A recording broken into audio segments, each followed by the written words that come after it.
Assalamualaikum warahmatullahi wabarakatuh. Selamat siang dan salam sejahtera untuk kita semua. Untuk melengkapi UTS mata kuliah pemrograman komputer dan praktek, kali ini saya akan menjelaskan terkait dengan 3 soal kemarin yang sudah diberikan oleh Bu Lutfia.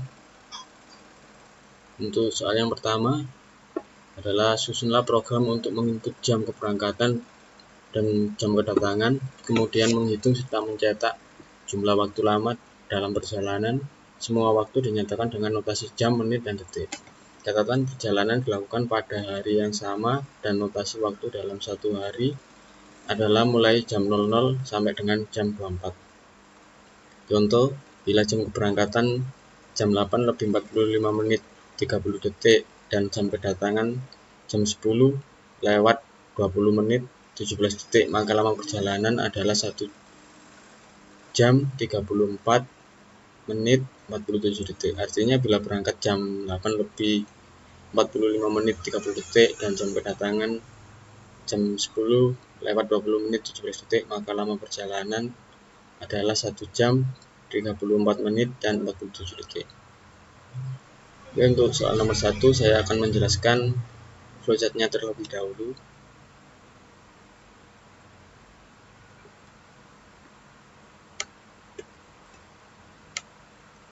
Ini flowchart nomor 1.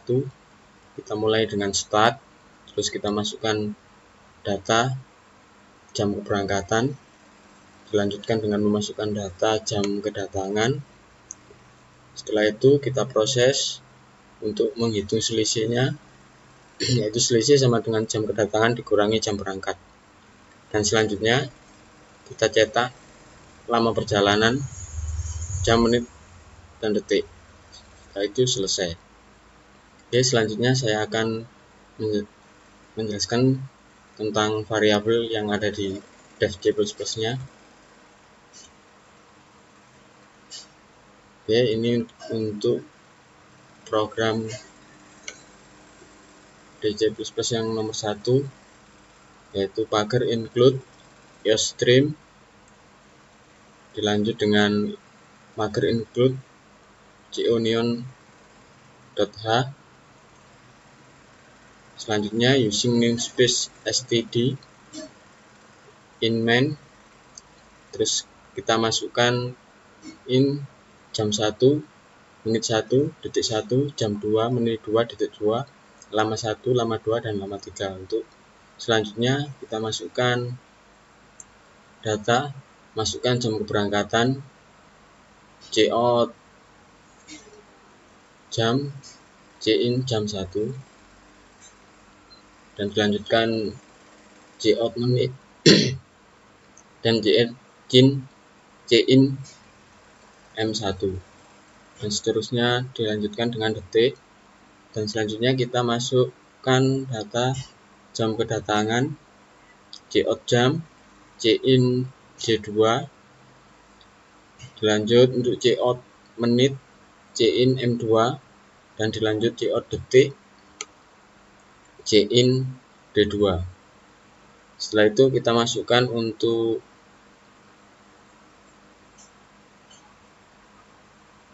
cout jam datang pada pukul sama dengan J2, M2, D2, WIB, NL. Jika D2 sama dikurangi D1,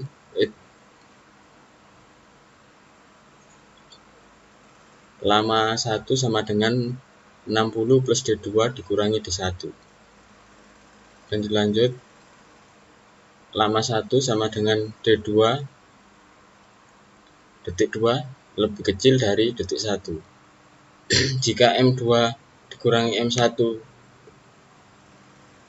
lebih kecil 0, lama M2 sama dengan 60 ditambah M2 dikurangi M1, lama M2 sama dengan M2 lebih kecil M1. Dan dilanjut lagi, jika J2 dikurangi J1 lebih kecil 0, lama 3 sama dengan 24 ditambah J2 dikurangi J1. Dan selanjutnya lama 3 sama dengan J2 lebih besar J1. Kita masukkan di sini untuk cetaknya, Cout lama perjalanan, Cout jam, menit, Cout detik, Cout jadi lama waktu perjalanan, lama 3, lama 2, lama 1 WIB. Setelah itu kita coba untuk run and compile and run. Oke, kita masukkan untuk keberangkatan jam 8, untuk menitnya 45, detiknya 30, dan untuk jam kedatangan jam 10, menit 20, detik 17. Di sini jam kedatangan pada pukul 10.20 17 WIB, lama perjalanan jam 1 jam lebih 35 menit 17 detik. Jadi lama waktu perjalanan adalah 1 jam lebih 35 menit 47 detik. Oke, kita lanjut untuk soal yang nomor 2.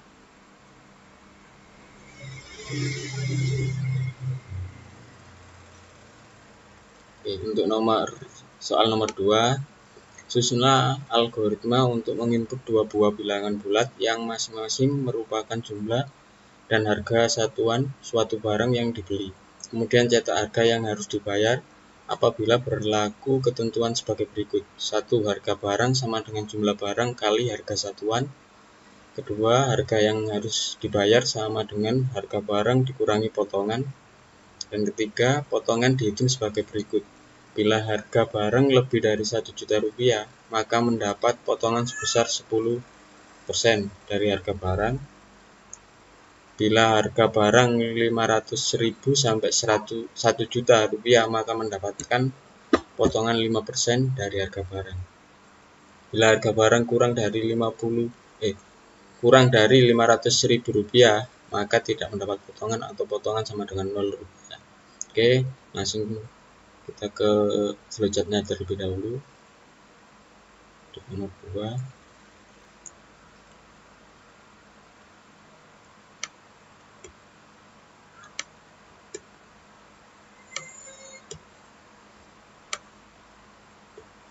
Oke, untuk nomor 2, seperti nomor 1 tadi, kita mulai dengan start. Kita masukkan data jumlah beli, masukkan nama barang, masukkan harga. Terus untuk prosesnya, untuk penjumlahan, jumlah kali harga. Dan di sini untuk penghitungan diskon, jika total harga beli lebih dari 1 juta, maka dia akan masuk ke diskon 10%. Dan jika tidak, dia langsung hitung total bayar sama dengan total dikurangi diskon atau tanpa diskon. Apabila dia lebih dari 500.000 rupiah, maka dia akan mendapatkan diskon 5%. Dan setelah itu masuk ke proses hitung total bayar sama dengan total dikurangi diskon. Setelah itu di sini juga ada percabangan lagi. Apabila uangnya lebih, dia akan masuk ke rumus kembali, dikurangi bayar, dikurangi total, dan dikurangi diskon. Setelah itu selesai. Oke, jadi untuk flowchart algoritma nomor 2 kurang lebihnya seperti ini.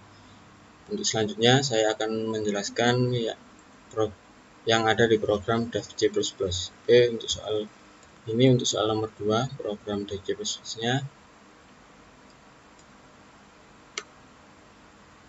Jadi di sini seperti nomor 1 tadi, include IOStream, input string, IOManip, dilanjut dengan using namespace std in main, dan di sini kita kita masukkan inmen jumlah beli, bayar, diskon, jumlah. Ini untuk 100 adalah jumlah dari item yang akan kita masukkan. Kita buat sama, terus dilanjut dengan data untuk memasukkan jumlah beli, cout NL, cout masukkan jumlah beli, cin jumlah beli. Oke, terus dilanjut ini cout masukkan barang ke berapa, terus nama barang, cout jumlah, cout harga. Setelah itu kita masuk ke rumus subtotal atau jumlah keseluruhan, jumlah dikali harga. Oke, terus untuk selanjutnya cout nomor barang, jumlah harga, subtotal. Jadi ini cout Z plus 1, Z adalah untuk sama item, ditambah 1, ZW, nama barang, ZW10, jumlah, ZW12, harga, ZW12, subtotal, NL. Setelah itu jika total pembayaran lebih dari 1 juta, maka akan memperoleh diskon sebesar 10%. Jadi if total besar 1 juta, diskon 10%, 1 juta bukan 10 juta. Jika ini kurang. Jika total pembayaran belanja lebih dari 500.001, maka akan memperoleh diskon 5%. Jika di bawah 500.001, maka dia diskon 0. Dan ini untuk cetak print out-nya, cout jumlah bayar, diskon, terus total bayar, dan cout kembali. Oke, langsung kita compile and run.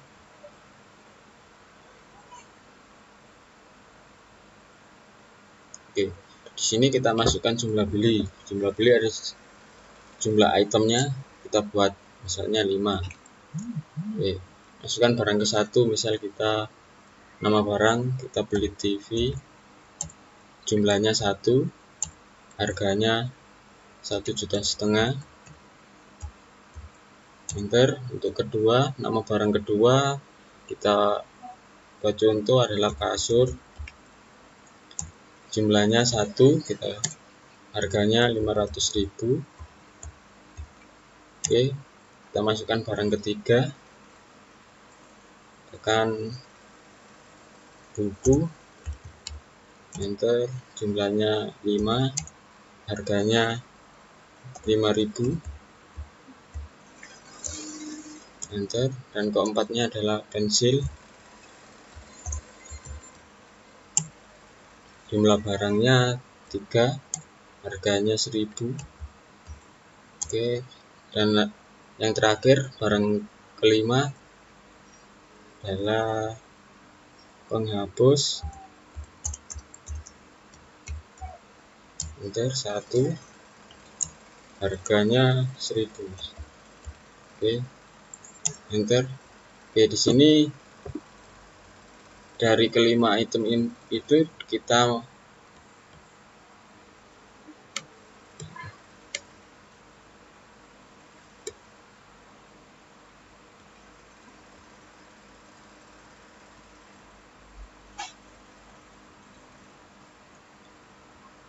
dari kelima item itu, contoh tadi nomor 1 TV, jumlahnya 1 dengan harga 1,5 juta, subtotal 1,5 juta. Terus untuk kedua kasur, jumlah 1, harga 500.000, subtotal 500.000. Dan untuk buku jumlah 5, dengan harga satuan 5.000 dan untuk subtotal 25.000. Sama selanjutnya pensil dan penghapus.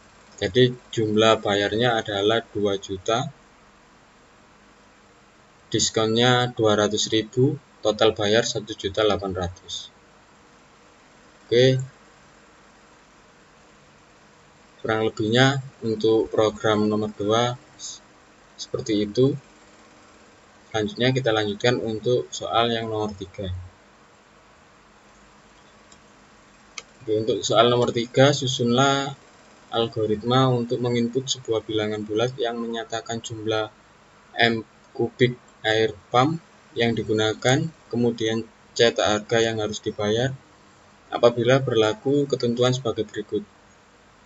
5 meter kubik pertama harga per meter kubiknya Rp1.000, 5 meter kubik kedua harga per meter kubiknya Rp1.500, dan untuk yang ketiga 5 meter kubiknya harga per meter kubiknya Rp2.000, dan selanjutnya atau seterusnya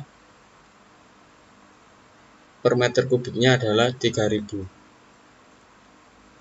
Contohnya adalah bila menggunakan 4 meter kubik, maka akan membayar 40 kali 1000. Bila menggunakan 75 meter kubik, maka akan membayar 50 kali 1000 plus 25 kali 1.500, dan seterusnya. Oke, kita langsung ke flowchartnya untuk nomor 3. Oke, untuk yang pertama kita awali dengan start, terus masukkan data satuan meter kubiknya untuk pemakaian, dan di sini jika pemakaian kurang dari 50 meter kubik maka dia akan bayar total kali 1000 dan dilanjut langsung ke cek total bayar. Dan apabila dia lebih dari katakan 50, dia akan bayar dengan total dikali 1.500, ini kurang, terus ditambah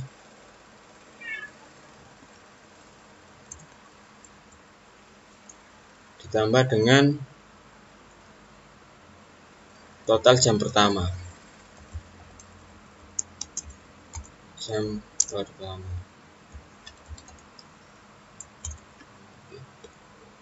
Oke, seperti itu. Dan bila penggunaannya melebihi dari 200 meter kubik, dia akan membayar total dikali 3.000 terus ditambah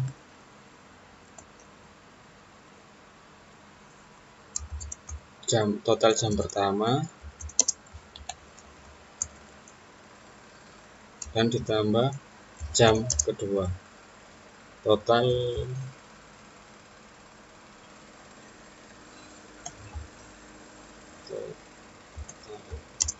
jam kedua.